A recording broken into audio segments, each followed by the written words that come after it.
গত 22শে জানুয়ারি অযোধ্যায় রাম মন্দির উদ্বোধন করে রাতে দিল্লি ফিরেই দেশবাসীর জন্য এক দুর্দান্ত ঘোষণা করেছিলেন প্রধানমন্ত্রী নরেন্দ্র মোদী।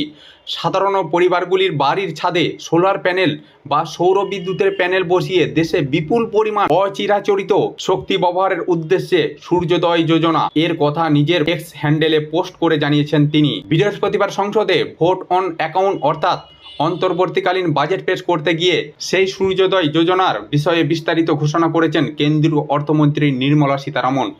যা থেকে পরিষ্কার মোদী সরকার দেশে সৌর বিদ্যুৎ উৎপাদনের বিষয়টিতে অত্যন্ত গুরুত্ব দিচ্ছে। তারা যদি সরকার গঠন করতে পারে তবে তাপ বিদ্যুতের উৎপাদন কমিয়ে ব্যাপকভাবে সৌর বিদ্যুতের উৎপাদন শুরু করতে পারে।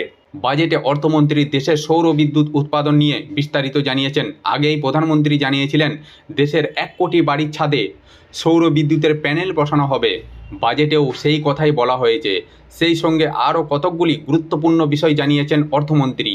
যে পরিবারগুলি তাদের বাড়ির ছাদে সৌর বিদ্যুতের প্যানেল বসাতে দেবে তারা প্রতি মাসে 300 ইউনিট পর্যন্ত বিনামূল্যে সৌর বিদ্যুৎ ব্যবহার করতে পারবে। এরপর উৎপাদিত অতিরিক্ত বিদ্যুৎ নির্দিষ্ট প্রক্রিয়ায় কেন্দ্রের জাতীয় গ্রিডে চলে যাবে, যেখান থেকে অন্যত্র তা সরবরাহ করা হবে।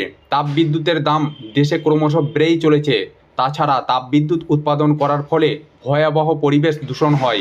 এদিকে বাজেট ঘোষণা অনুযায়ী মাসে 300 ইউনিট পর্যন্ত বিনামূল্যে সৌর বিদ্যুৎ সরবরাহের সুযোগ পেলে পরিবারগুলি বছরে প্রায় 18,000 টাকা কাছাকাছি বিদ্যুৎ বেঁচে যাবে, যা আসলে দেশের গরিব ও নিম্ন মধ্যবিত্তের আর্থিকভাবে সহায়তা করবে। তবে মাসে 300 ইউনিটের বেশি বিদ্যুৎ লাগলে সেই অতিরিক্তটুকু নির্দিষ্ট প্রক্রিয়া মেনে সরকারের কাছ থেকে কিনতে হবে। তাছাড়া সৌর বিদ্যুতের ব্যবহার বাড়লে পরিবেশ দূষণ এক ধাক্কায় বহুগুণ কমে যাবে।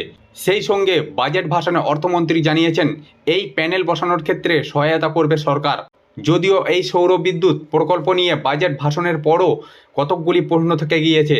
বাড়ির ছাদে সৌর বিদ্যুতের প্যানেল বসানোর খরচ বহন করবে কে? সরকারি একটি সূত্রে বলা হচ্ছে আমজনতার বাড়ির ছাদে সৌর বিদ্যুতের প্যানেল বসানোর জন্য সরকারের থেকে ভর্তুকি পাবে, কিন্তু সেই ভর্তুকির পরিমাণ কতটা হবে বা কী নিয়মে দেওয়া হবে সেই বিষয়ে নির্দিষ্ট কিছু জানা যায়নি। সৌর বিদ্যুতের ইউনিট পিছু দাম কত হবে সেটাও অস্পষ্ট রয়ে গিয়েছে।